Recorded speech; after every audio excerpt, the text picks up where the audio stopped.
Hoje nós vamos estudar 1 de João, capítulo 3, versículo 4 a 24, certo? Continuando a série expositiva de 1 de João.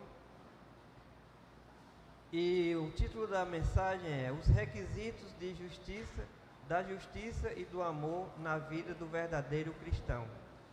Os requisitos da justiça e do amor na vida do verdadeiro cristão.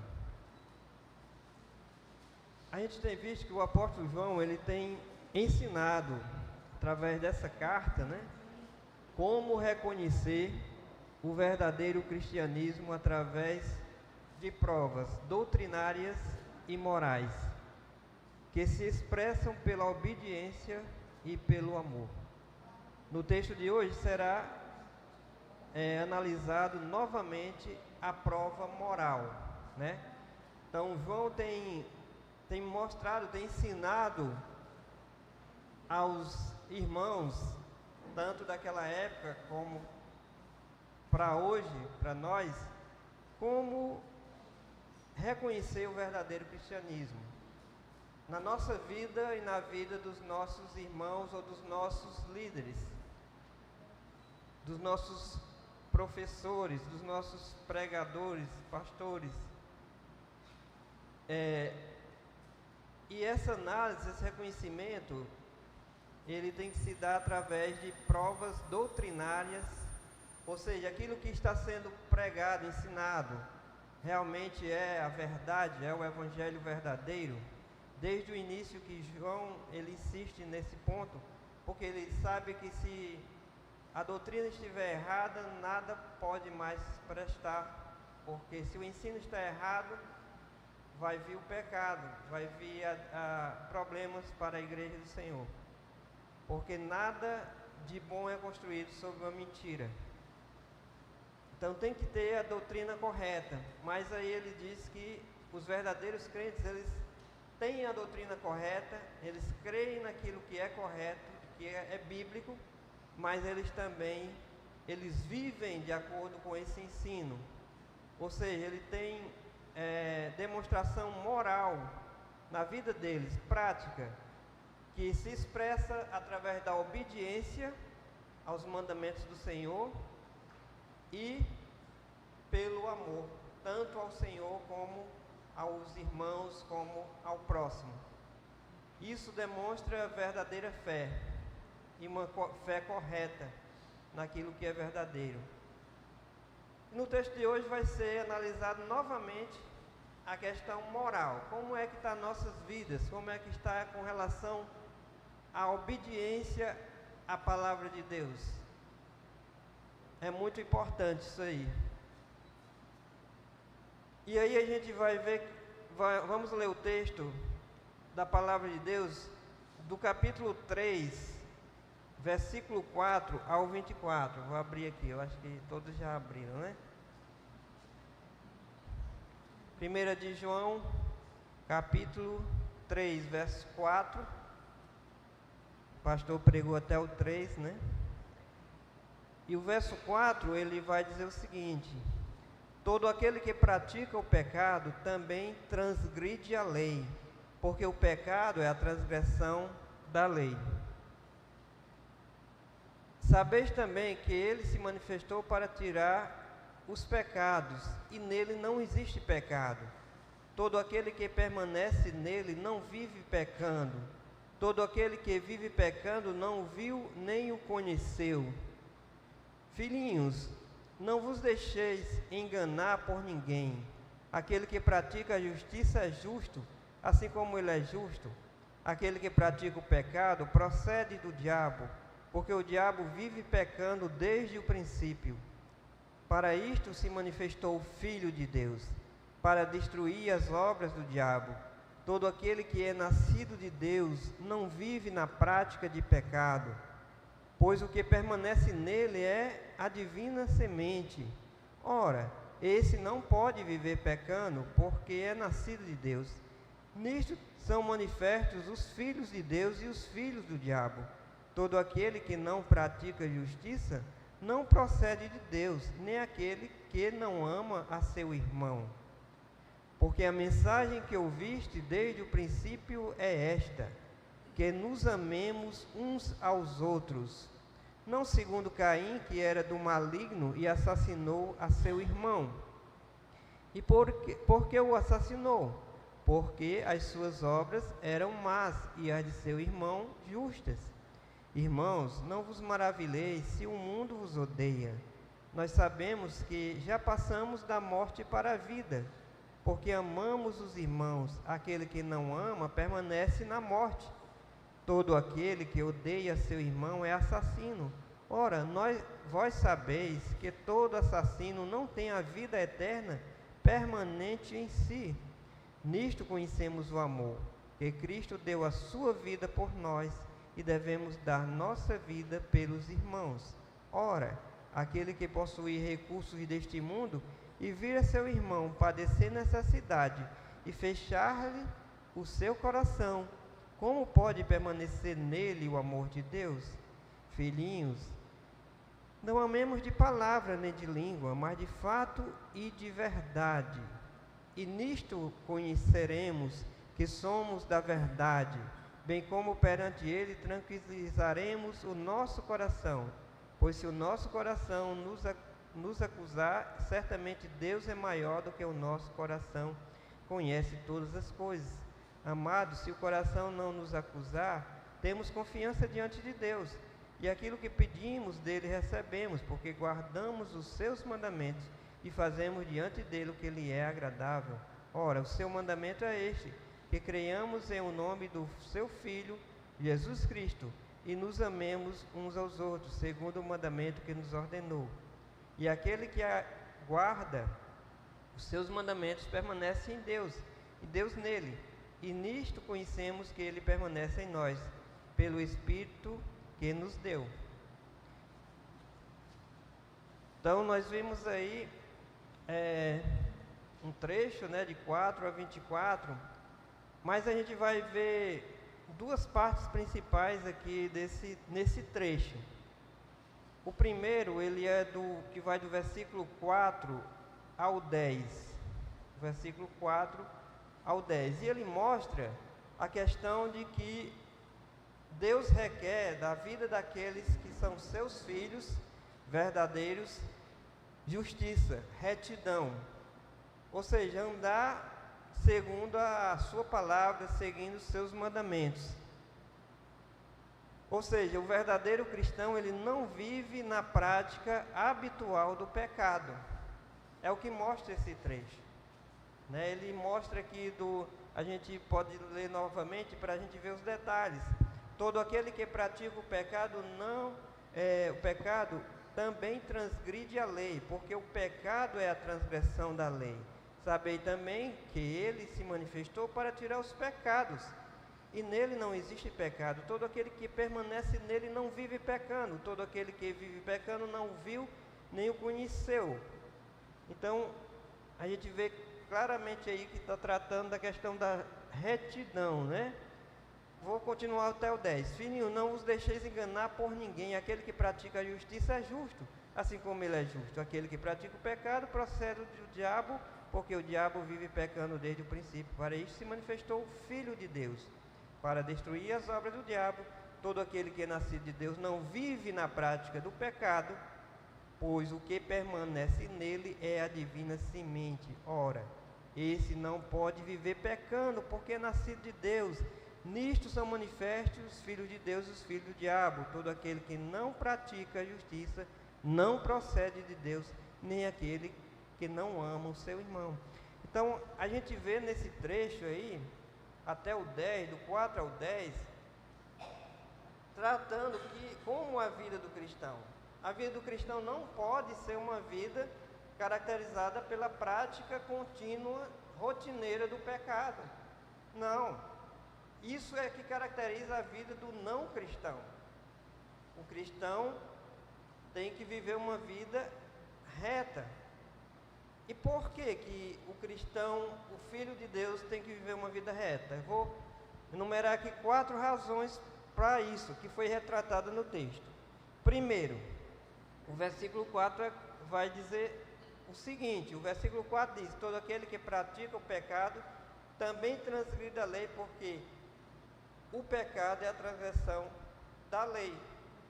Ora, se o pecado é a transgressão da lei de Deus, a qual o cristão ama, o cristão ele deve amar, ele é para amar a lei do Senhor, ou seja, a palavra de Deus. Isso é o que diz o Salmo 119 inteiro, né?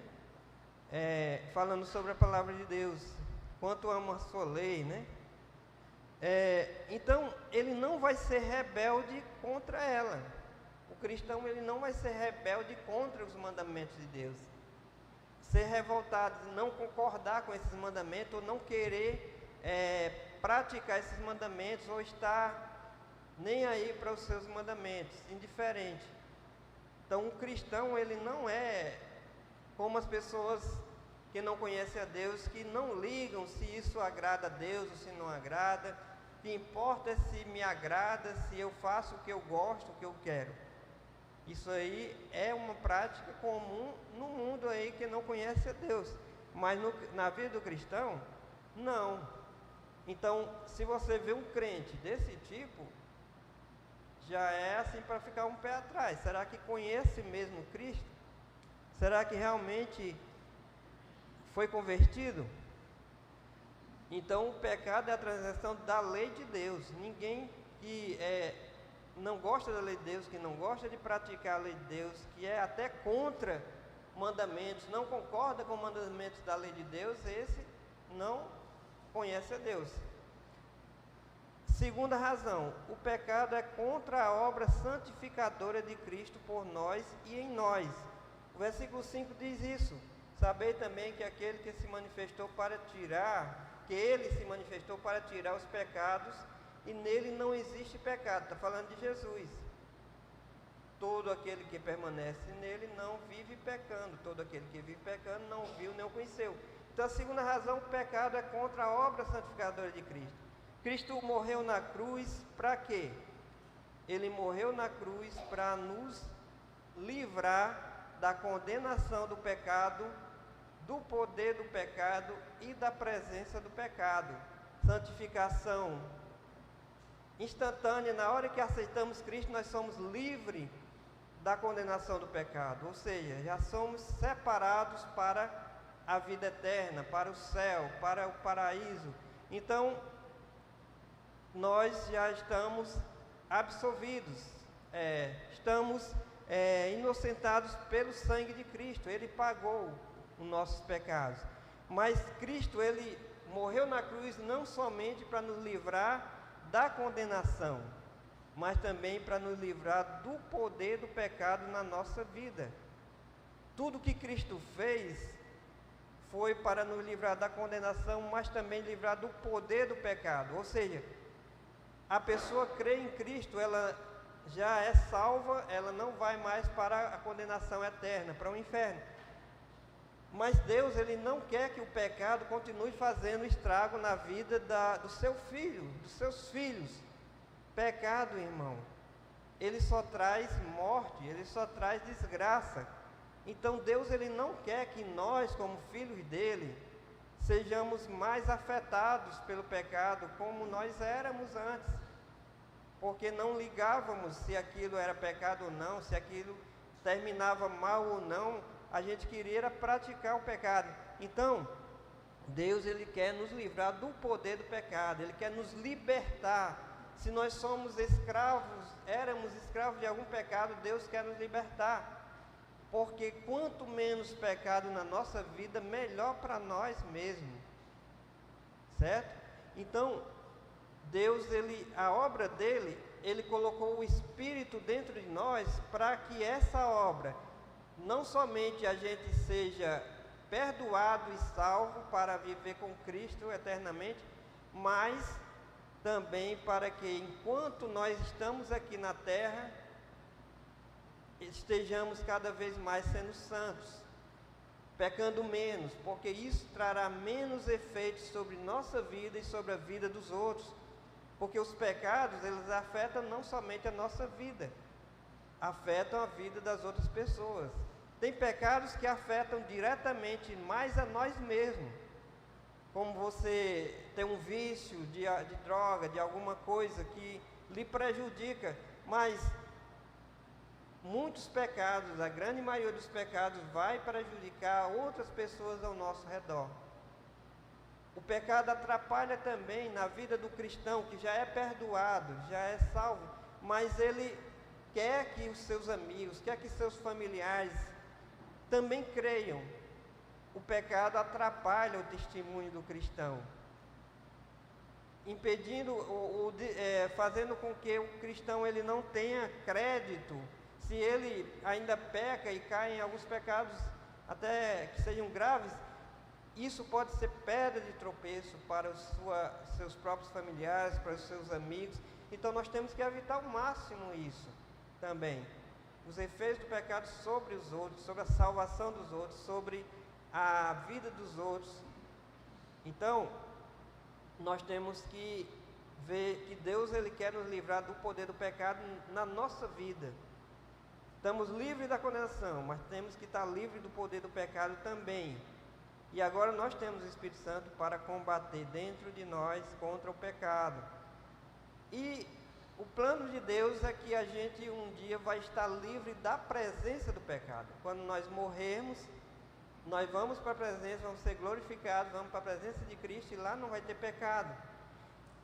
E quando voltarmos com Cristo para reinar, também não haverá mais pecado da nossa parte, certo? Então esse é o plano de Deus, a obra, Cristo morreu para isso. E se a gente peca continuamente, a gente está se opondo a essa obra que o Espírito Santo está querendo fazer dentro de nós. E que Cristo morreu para conquistar isso para nós. Terceira, por que não devemos pecar? Ter o hábito de pecar? Porque o pecado é obra do maior pecador de todos, que foi Satanás, a qual Cristo veio para destruir, libertando-nos. Por exemplo, aí no versículo é o 6 que diz que ele veio para destruir a obra de Satanás. Então, se Satanás ele quer produzir na nossa vida o pecado, ele foi quem iniciou a questão do pecado. Ele é o inimigo de Deus, mas ele não é apenas o inimigo de Deus, mas é o nosso inimigo. Ele quer destruir a nossa vida porque sabe que Deus ama as pessoas, né? Então, quando a gente aceita que o diabo nos tente e consiga que a gente peque, a gente está fazendo uma coisa que Satanás gosta, que é destruir, e Cristo ele veio para destruir essas obras. Por isso é que quando Cristo morre na cruz, paga os nossos pecados, ele manda anunciar a salvação através da fé nele, para que sejamos livres da condenação, mas também quando nós cremos em Jesus, o Espírito Santo vem habitar dentro de nós, e o próprio Cristo, na pessoa do Espírito Santo, vem habitar dentro de nós, para que a gente também venha a se santificar cada vez mais. E a obra do diabo não venha se cumprir na nossa vida, que agora nós somos filhos de Deus. A obra vai diminuir bastante, a obra do inimigo na nossa vida. E quarto, porque o pecado é contra o ministério do Espírito Santo em nós, concedendo-nos uma nova natureza. Então o Espírito Santo ele está dentro de nós e nos deu uma nova natureza, que aí a Bíblia fala que é a divina semente, né, que está em nós, é a nova natureza com a presença do Espírito Santo, e ela está em nós para que, cumprindo o ministério, e esse ministério do Espírito Santo é santificação. O Espírito Santo já está dizendo, Espírito Santo de Deus. Qual é o seu ministério dentro de nós? Santificação. Se nós não ligamos para o pecado, que é que nós estamos se opondo a quem? Ao ministério do Espírito Santo dentro de nós. A gente sabe que o Espírito Santo ele produz dons espirituais para a gente servir aos irmãos, mas a principal ministério do Espírito Santo dentro de nós é a santificação, é a nossa santificação. É nos livrar do poder do pecado, como eu expliquei. É para que a gente seja santo, para que a gente tire isso que não presta na nossa vida, para que a gente cresça, para que a gente tenha progresso na nossa vida espiritual, tenha comunhão com Deus. Como eu preguei no outro dia, o diabo ele não pode mais nos levar para o inferno, mas ele pode querer transformar a nossa vida no inferno aqui, no sentido de que ele quer nos separar de Deus, ele quer que a gente quebre a comunhão de Deus, ele quer que a gente peque, que a gente dê mau testemunho, para que a gente seja infrutífero, para que a gente seja até zombado pelas outras pessoas. É como Jesus disse, nós somos o sal, mas se o sal não tiver sabor, ele só vai servir para ser pisado pelos homens, né? O cristão que ele mesmo que seja crente, mas se ele for fraco, se ele for peca demais, o que acontece? As pessoas desprezam o seu testemunho, as pessoas zombam. Se ele for um crente fraco, mas for crente mesmo, mas as pessoas não acreditam nisso e fazem pouco dele. Então nós não queremos isso para nós, Deus não quer isso para nós. Deus quer que sejamos fortes, frutíferos, que não sejamos pedra de tropeço, que tenhamos uma vida sadia espiritualmente, em comunhão com Ele, crescendo cada vez mais em santidade, em santificação, em alegria, porque se não existir comunhão com Deus, fique certo de que nós não teremos alegria. Não adianta o crente verdadeiro, se ele se desviar, se ele for para o mundo, ele tem o Espírito Santo dentro de si, ele não vai mais para as festas, para as bebedeiras, para seja o que for, e vai ser alegre como ele era quando não era crente. Nunca mais ele vai ser como ele era antes. Por quê? Porque agora não é da natureza dele. A natureza dele agora tem o Espírito Santo dentro de si. E agora não é só uma consciência de pecado, é a certeza de pecado que ele está cometendo. Então assim é o crente que ele quer viver curtindo os prazeres do mundo. Ele não vai conseguir, e ele não vai conseguir ser feliz lá no mundo. A única chance dele ser alegre e feliz é se ele voltar para os caminhos do Senhor. E nós que estamos nos caminhos do Senhor, que não caímos, que não nos desviamos, temos que ter cuidado para que isso não aconteça. E que a nossa vida não seja triste, mesmo podendo ser tão alegre. Porque quando é que a vida do crente se torna triste, quando poderia ser alegre? Quando ele ainda teima em pecar, quando ele ainda resiste e quer viver da maneira como ele vivia antes. A nossa alegria agora é em obedecer ao Senhor, é em amar os nossos irmãos, é em amar as pessoas, é em ser relevante na vida do outro, em ajudar o outro, seja crente, seja descrente. Então, o nosso sentido vai estar nisso, porque nós fomos transformados. Agora nós somos ovelhas, nós não somos mais, nós somos porcos, não somos mais porcos. Até na Bíblia mesmo diz o seguinte, que às vezes uma pessoa vai para o meio da igreja, diz que aceitou Cristo, se limpa por um tempo, mas aí ele se desvia, volta para o mundo e lá ele fica pior, se lambuza mais no pecado do que antes. E o que é que a Bíblia diz que aconteceu? A porca lavada voltou ao lamaçal de lama, porque nunca deixou de ser porco, ou seja, nunca se converteu de verdade. E temos que ter muito cuidado, porque se nós estamos aqui, se nós não formos crentes verdadeiros, corre esse risco. E o que acontece é que se a gente voltar para o mundo, vai ser muito mais difícil voltar para Cristo, porque o diabo sempre ele vai dizer, você esteve lá e não deu certo, como é que você quer voltar para lá de novo? Agora ele para o que está dentro da igreja, mas que não é crente, ele diz, saia, porque aí não é o seu lugar. Né? Ele vai ter mostrar para você que o seu lugar é lá fora, é livre, como ele diz. Para muita gente diz assim, é ser livre.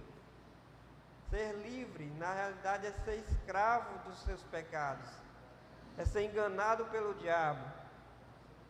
Então a gente vê aí que pecar é transgressão da lei divina, é desobedecer ao nosso Pai, ao nosso Deus, é ir contra a obra que Cristo morreu para nos dar, a salvação, a santificação. É também deixar a obra de Satanás estar na nossa vida, e é também ir contra o ministério do Espírito Santo. Então, nesse primeiro trecho, do 4 ao 10, o verdadeiro cristão não vive na prática habitual do pecado, porque o pecado é tudo de ruim, e Deus não quer isso para nós. E já foi mostrado 4 razões. Mas o versículo, o 3:10, ele resume esse primeiro trecho. Ele diz assim: nisto são manifestos os filhos de Deus e os filhos do diabo.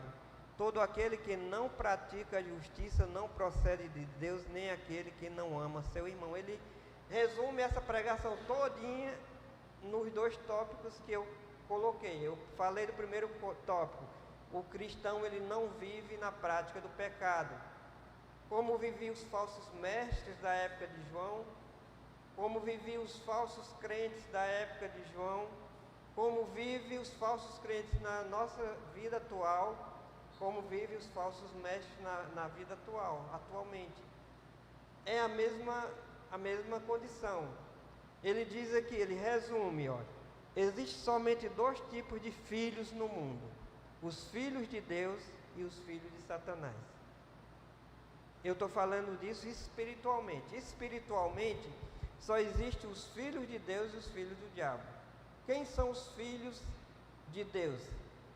Aqueles que se arrependeram e creram em Jesus, que têm o Espírito Santo, que agora obedecem a palavra de Deus, que amam a Deus, que amam seu irmão. E os filhos de Satanás são aqueles que são a descendência de Satanás. São aquelas pessoas que não querem se submeter à palavra de Deus, que não acreditam na palavra de Deus, que até são contra as coisas que a Bíblia diz, e que querem viver livres, fazendo o que bem querem, não querem se submeter a Deus, não querem reconhecer que não merecem a vida eterna e que serão condenados, não querem admitir isso. Então, essas pessoas são a descendência, são as pessoas que estão mortas espiritualmente, são as pessoas que não querem receber Cristo, que teimam que não precisam disso, teimam que a sua salvação elas já merecem pelas coisas boas que elas fazem. Não importa se vivem no pecado, mas se faz uma coisa ou outra boa, acham que por isso merecem a salvação. Tem 1000 e outras maneiras de obter a salvação, menos de reconhecer que não conseguem, que são pecadores e que merecem o inferno, e ir aos pés da cruz e receber Cristo. Por quê? Porque receber Cristo é preciso reconhecer que são pobres pecadores. Então, essa é a descendência de Satanás. As pessoas poderiam até se ofender com isso, mas Jesus disse aos fariseus: o diabo é o pai de vocês. E na verdade quem não é filho de Deus é filho do diabo. É filho do diabo no sentido de que eles estão seguindo o mesmo caminho do diabo. O caminho do diabo é desobedecer a Deus e, no final das contas, ir para a condenação eterna, ser punido eternamente. Esse mesmo caminho, milhões de pessoas estão seguindo, desde o começo do mundo. Lá em Gênesis, capítulo 3, versículo 15, já dizia que haveria uma guerra entre os descendentes de Satanás e o descendente de Deus, que é Cristo. E do mesmo jeito Cristo disse: aqueles que perseguem a mim vão perseguir a vocês também. Existe essa guerra espiritual. Os que seguem o inimigo, mesmo que não saibam, eles se opõem aos filhos de Deus. Eles se opõem, eles querem calar, eles querem matar, eles matam atualmente, irmãos. Vocês não viram falar, na semana passada mataram um cara que defendia a palavra de Deus nos Estados Unidos, não foi? Nos Estados Unidos? Então tem pessoas que defendem a palavra de Deus, defendem os valores cristãos e são perseguidos e são até mortos. No mundo todo existe isso.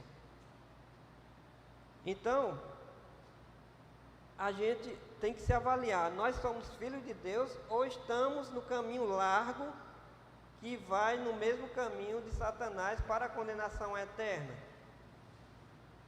Por quê?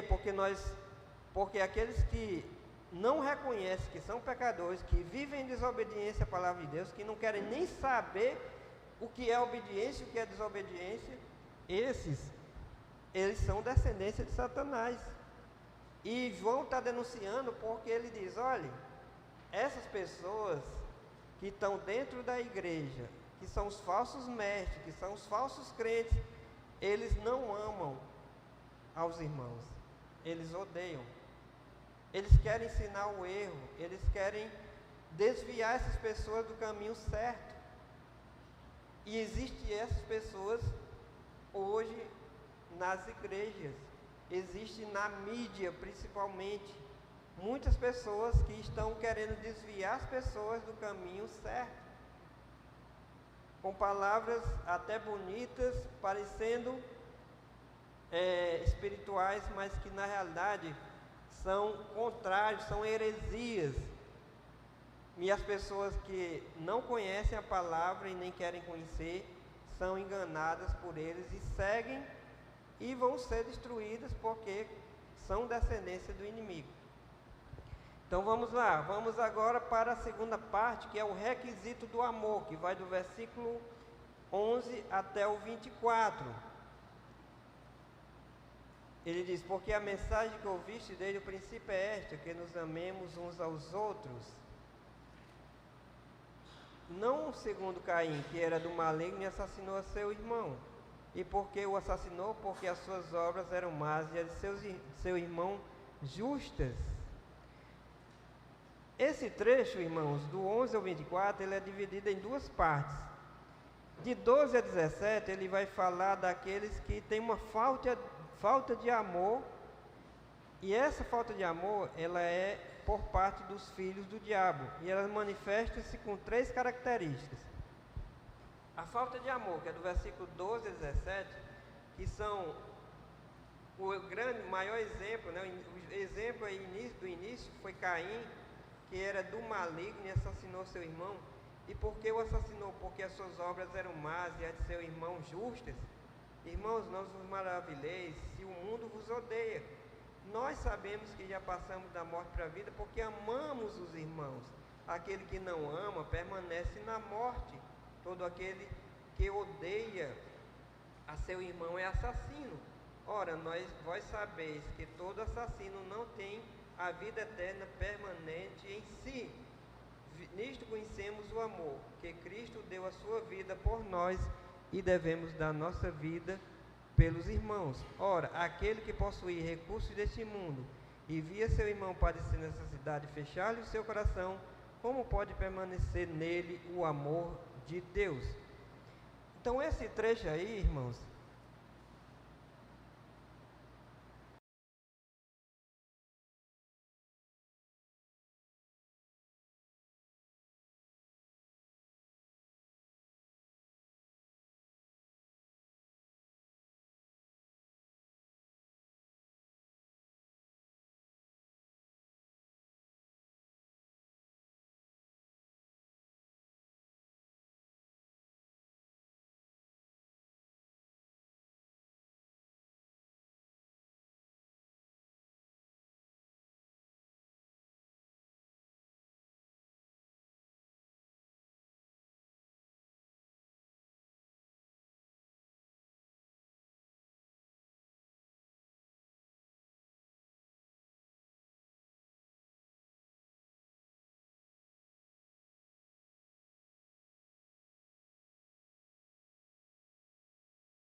Jesus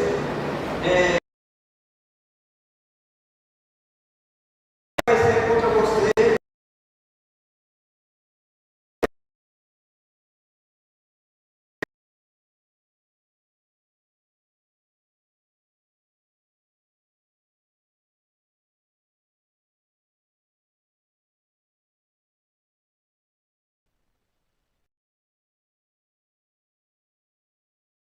Deixa o pecado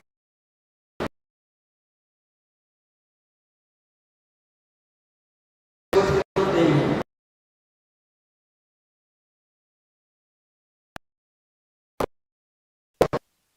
Já o mal a ele. Fazer toda a escola bíblica.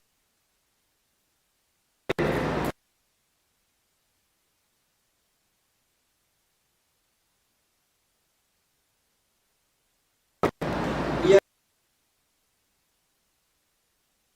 ele diz aqui, se alguém vier à cidade, mesmo a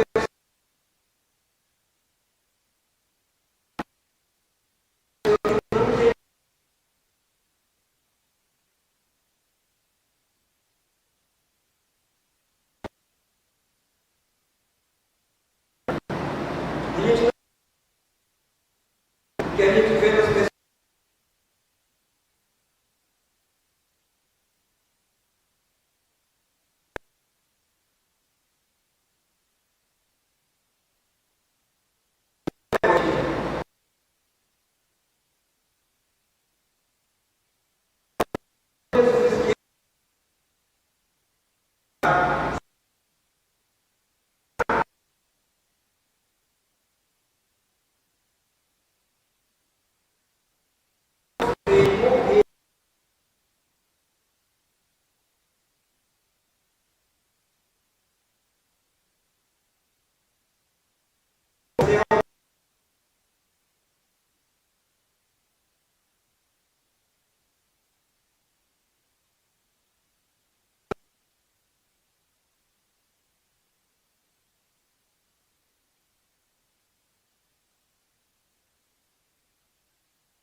Na verdade,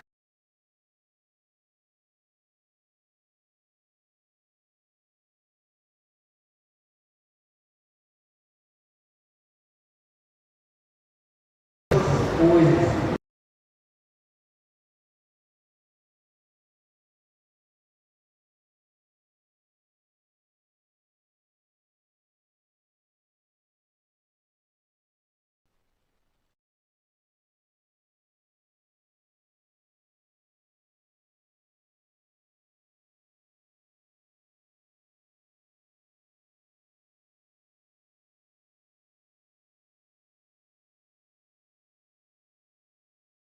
Também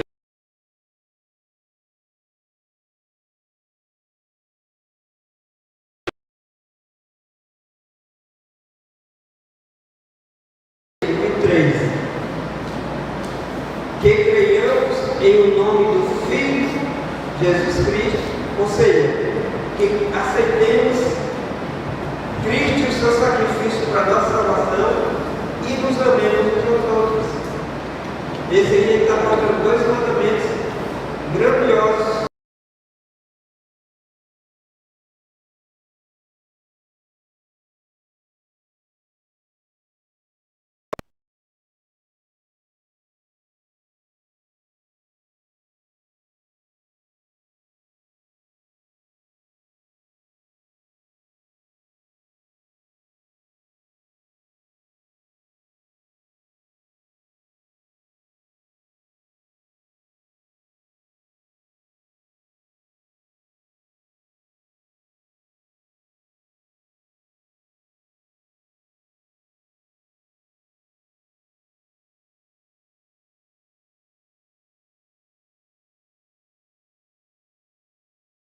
Agora, o versículo 18 a 24, ele mostra que a nova natureza, ou semente, que é expressa aí como divina semente, que Deus concede, não somente ele exibe santidade, mas também o amor como uma característica habitual.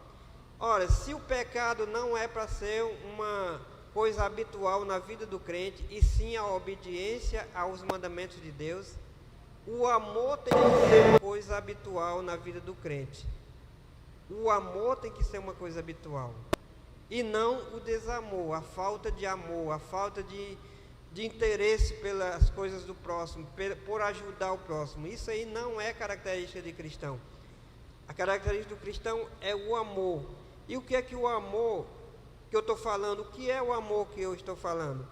O amor não é uma questão de sentimento, eu senti amor, aquela emoção pelo outro. É questão de obra, de ajudar, de fazer algo para o outro, ou até de dizer algo de bom para o outro, para ajudar o outro. Então, não é questão de eu vou amar, se eu sentir o amor aqui pelo outro, eu faço. Se eu não sentir, eu não faço. Não, o amor de Deus, ele é um amor de ação, de obra, de ajudar, de querer fazer algo pelo outro. Quais são os benefícios desse amor? Primeiro, o 4:7 diz que ele vai me dar certeza da salvação. O 4:7 ainda vai estar na próxima pregação, talvez, mas ele vai confirmar essa mesma coisa. O 4:7 diz o seguinte: amados, amemos uns aos outros, porque o amor procede de Deus, e todo aquele que ama é nascido de Deus e conhece a Deus. Então, se você ama, se você se importa com o seu irmão, se você quer ajudá-lo, se você tem esse amor na sua vida, isso lhe dá mais certeza ainda da sua salvação, porque o amor não é qualquer coisa, é uma coisa que é produzida por Deus no nosso coração. Segundo benefício do amor, versículo 19, nossas orações são respondidas. Versículo 19 diz que a gente ora e as nossas orações são respondidas. Então é o segundo benefício do amor. Terceiro benefício do amor é a certeza da presença do Espírito Santo. Versículo 24b, e aquele que guarda os seus mandamentos permanece em Deus e Deus nele, e nisto conhecemos que ele permanece em nós, pelo Espírito que nos deu. Ou seja, quem é crente de verdade, o Espírito Santo está dentro dele. E se está dentro dele, o amor vai estar também na sua vida, sendo produzido por Deus na sua vida, porque Deus é amor. Deus é Pai, é Filho, é Espírito Santo, e todos três são amor. É um Deus trino que é amor. Então, se você ama a seus irmãos, nessa carta ele dá muita ênfase a amar os irmãos. Por que ele dá tanta ênfase a amar os irmãos? Porque são os irmãos na fé, são aqueles que têm a mesma fé.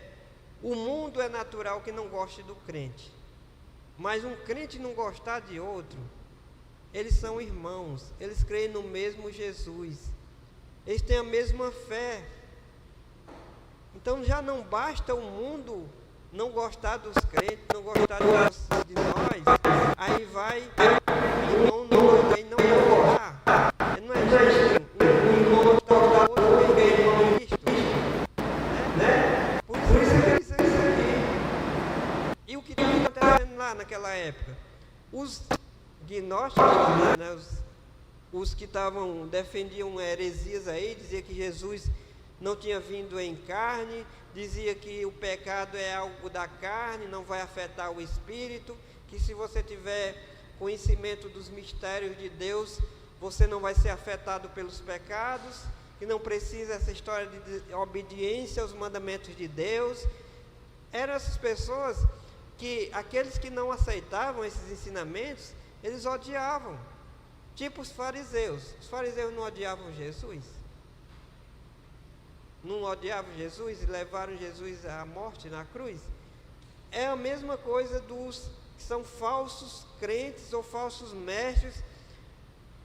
Acontece isso, que eles odeiam e se opõem aos crentes verdadeiros. Eles querem prejudicar. Se a pessoa não ouve, se a pessoa não quer seguir os seus conselhos, eles vão desprezar, eles vão odiar, eles vão até matar. Então, é isso que estava acontecendo na igreja lá, e ele estava dizendo: olha, cuidado, aqueles que não querem o bem de vocês, que querem enganar vocês, que só quer ganhar dinheiro de vocês, que só quer o mal de vocês no final das contas, eles não são crentes verdadeiros.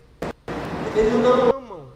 Todo aquele que é nascido de Deus ama o outro que é nascido de Deus, porque tem um espiritual, tem um Espírito Santo dentro de você, tem um Espírito Santo dentro dele. Então, não é para haver raiva ou ódio entre um e outro. Se não é para haver isso entre irmãos de sangue, quanto mais irmãos em espírito. Entendem? Então, porque quando a pessoa é descrente, ela só tem a natureza pecaminosa dentro dela. Acontecer desentendimentos entre pessoas que são irmãos na carne, acontece porque cada um é egoísta, e aí acontece mesmo. Mas entre irmãos em espírito, que tem o mesmo espírito, que tem o mesmo Deus, que tem a mesma fé, eles têm que ser unidos, eles têm que amar uns aos outros, porque o Espírito Santo está dizendo para eles que é para ser assim. Nós temos um alarme dentro de nós mesmos, o Espírito Santo, que quando nós estamos em pecado, querendo cometer pecado, ele está nos alertando. Quando nós não estamos amando o outro, ele está nos alertando. E ele alerta de várias maneiras. E ele está alertando nessa noite através da palavra, que é o meio mais comum dele usar. É a palavra. Ou quando ele fala a você e lembra um versículo, ou aqui quando a gente prega, ou quando ensina alguma coisa. Resumindo, irmão, essa carta aí, ela sempre fala que é preciso crer na verdade, é preciso amar e é preciso obedecer. Essas são as três evidências de um verdadeiro crente. Ele crê na verdade, no evangelho verdadeiro, ele ama a Deus e ama o seu irmão, e ele obedece aos mandamentos de Deus. Se não tiver essas coisas na nossa vida, temos que nos converter de verdade. Então, resumindo esse trecho que nós vimos, ele fala que o verdadeiro cristão, ele não vive na prática habitual do pecado, mas vive na prática habitual do amor. Tudo que nós vimos hoje, até agora aqui, pode ser resumido nessa frase aqui, que eu vou dizer. O verdadeiro cristão não vive na prática habitual do pecado, mas vive na prática habitual do amor e da obediência a Deus, né? Então, o maior exemplo, irmãos, de amor, de obediência, foi o nosso Senhor Jesus Cristo.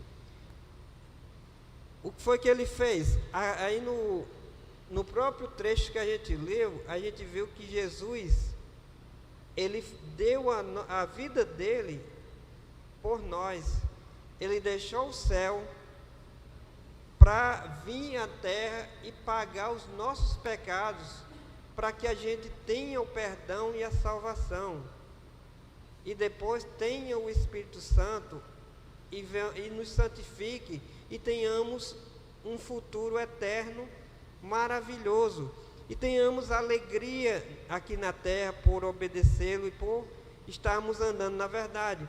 Então, ao entregar sua vida pelos cristãos, Cristo tipificou a verdadeira natureza do amor cristão. Ele é o maior modelo do amor cristão. Ele é aquele a quem nós devemos imitar, porque a Bíblia diz que ele é o próprio amor. Jesus, Deus é o próprio amor. Em João 15, 12 a 13, é aquele trecho que diz que ninguém tem maior amor do que esse, de dar a própria vida para ajudar ao seu próximo. Jesus fez isso, certo? Então, ele fez o sacrifício na cruz para destruir o poder do diabo de nos levar para a morte.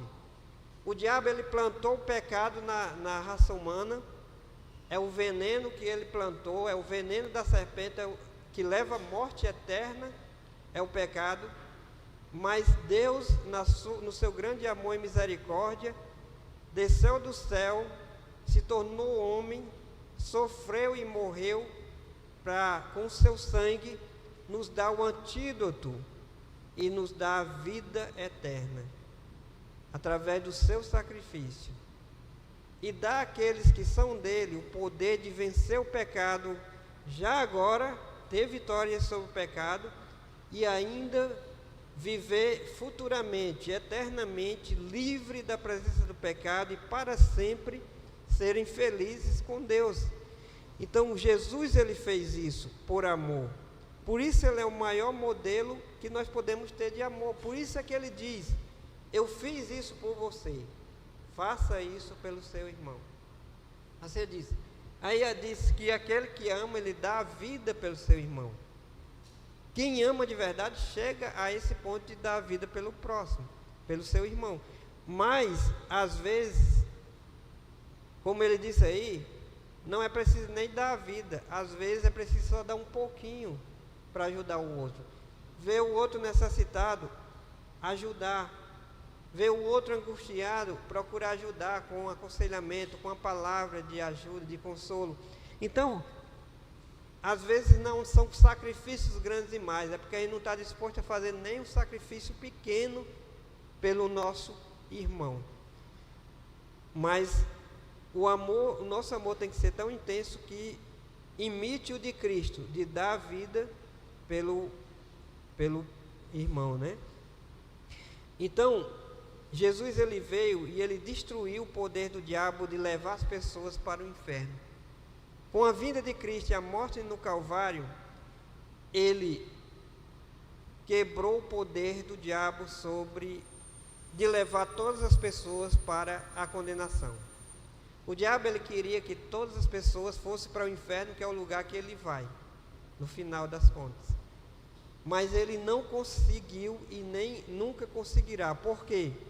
Porque Cristo morreu na cruz e mandou anunciar em toda a terra que aquele que se arrepender e confiar no seu sacrifício é perdoado. E ainda recebe o poder do Espírito Santo para vencer pecados e para fazer essa obra e levar essa libertação a outras pessoas. E Cristo prometeu que as portas do inferno nunca iam prevalecer sobre a igreja. Ou seja, as portas do inferno ali é a própria morte.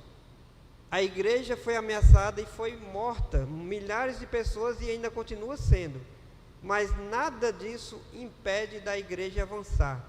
E cada dia, com o testemunho de pessoas que pregam o Evangelho, que vivem em obediência e têm credibilidade de pregar para os outros, porque vivem aquilo que pregam, cada vez mais o inferno é saqueado. Por quê? Porque pessoas são salvas a cada dia. E essas pessoas, o diabo não pode mais, o diabo não vai ter a companhia delas no inferno. Porque uma vez que creu em Cristo, se arrependeu e creu em Cristo, ninguém pode mais arrebatar das mãos de Deus. Tá certo? Então, o sacrifício de Cristo, ele é o antídoto que você precisa. Se você ainda não recebeu esse antídoto, receba. Reconheça que você tem pecado e receba. Vamos aqui umas aplicações para nossas vidas. Em João 3:16 a 19... João 3:16 a 19, o próprio João, o mesmo João que escreveu a primeira de João, ele escreve o seguinte, aqui é João mesmo, Evangelho de João, capítulo 3, versículo 16 a 19, ele diz: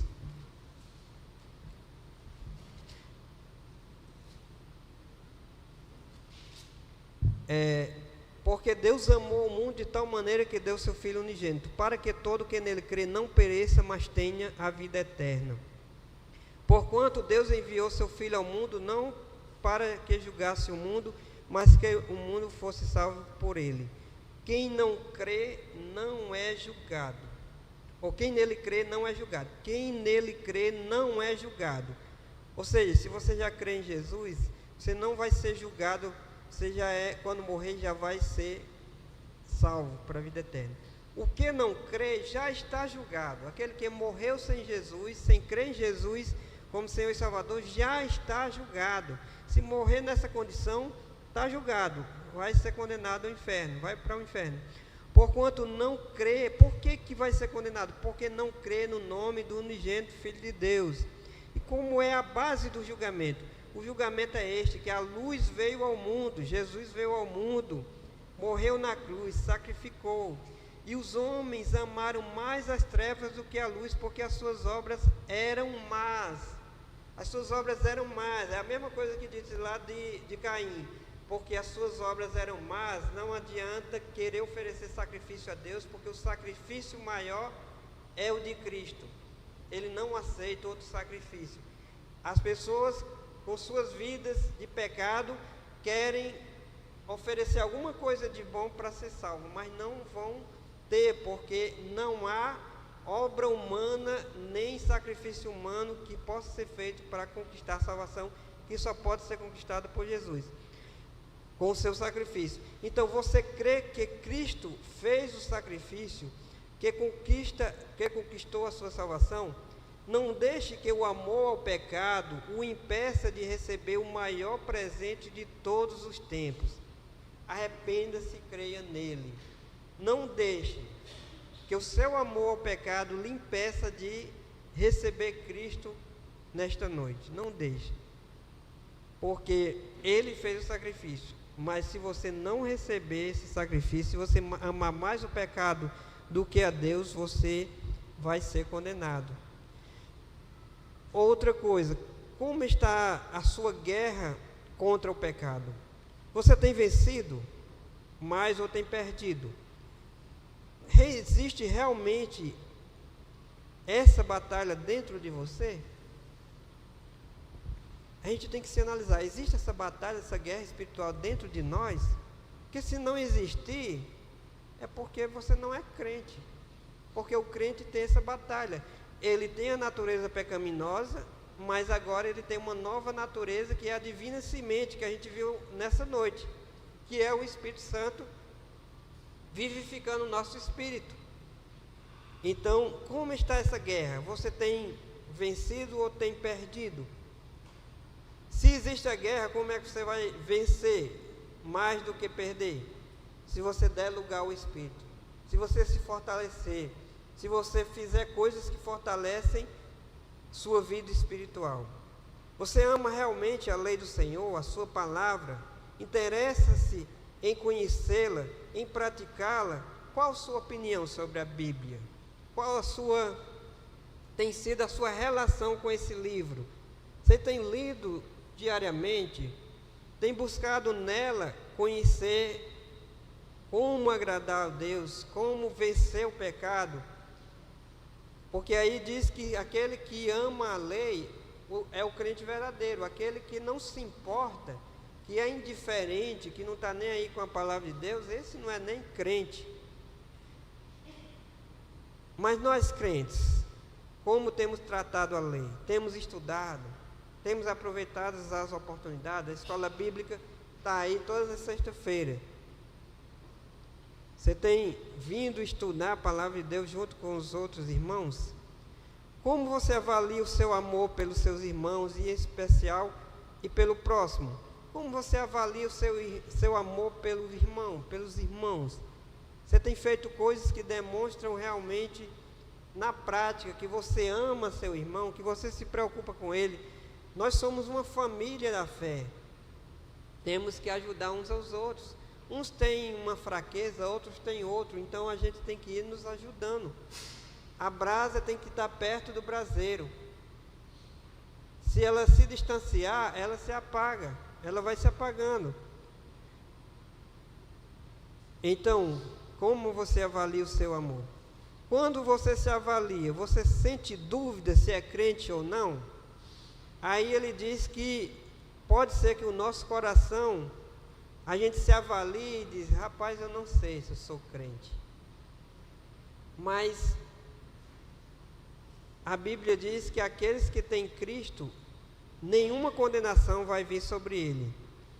Se você crê mesmo no sacrifício de Cristo e somente no sacrifício de Cristo, reconhece que é pecador, então, e se existe uma batalha entre o Espírito e a carne dentro de você, você é crente. Pode ser que esteja fraco, pode ser que esteja cedendo ao pecado, mas você é crente. E se você é crente, você não tem nenhuma condenação. E se você é crente, você vai para o céu com certeza. E Deus cuida de você, e o Espírito Santo está dentro de você. E se você alimentar o seu espírito, o Espírito Santo vai crescer cada vez mais dentro de você, vai dominar cada vez mais dentro de você, dentro de mim, e a gente vai vencer o pecado, e a gente vai ser usado por Deus para a salvação de amigos, de parentes, e a gente vai ter alegria dentro de nós, vai ter comunhão com o Senhor, vai ter força para enfrentar as dificuldades. É tudo de bom, irmãos. Deixar Cristo crescer cada vez mais dentro de nós. Não tratar a vida cristã de qualquer forma.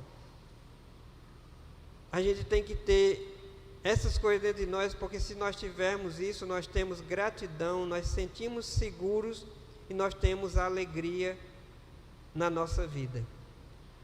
E aí a gente vai poder mostrar que nós somos bem diferentes do que as pessoas que não têm Cristo, que não têm um Deus para cuidar delas, no sentido porque elas não deram lugar a esse Deus, elas não quiseram que esse Deus viesse para a vida delas.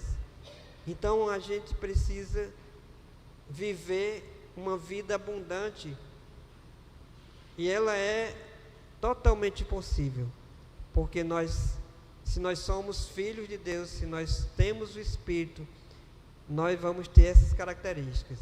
Nós vamos gostar da lei de Deus, obedecer a lei de Deus, amar ao próximo, vencer o pecado e sermos relevantes na vida das outras pessoas. Vamos poder levar essa vida abundante para outras pessoas também. Então essa é a palavra do Senhor para nós nessa noite. Então vamos orar aqui, mas eu queria dar a oportunidade, se você quer receber Cristo como Senhor e Salvador nesta noite, se você fez sua avaliação aí e achou que não tem Cristo ainda na sua vida, pois vá até Ele e ore a Ele e peça, reconheça que é pecador e receba Cristo agora mesmo. Como diz lá em Romanos, a palavra está perto de ti, na tua boca e no teu coração. Se alguém clamar a Cristo como seu Salvador, reconhecendo que precisa dele, porque é pecador e merece a condenação, mas quer receber Cristo e o seu sacrifício, Ele vai lhe dar isso. Ele não recusa ninguém que pede a Ele com fé no seu sacrifício. Então se arrependa, se converta hoje mesmo, agora mesmo. Agora nós, todos aqueles que já creem em Jesus, vamos crescer na obediência,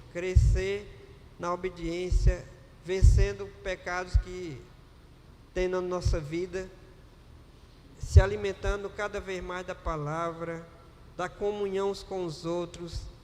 Vamos amar mais uns aos outros, ajudar mais uns aos outros em todos os aspectos, seja físicos, seja espirituais.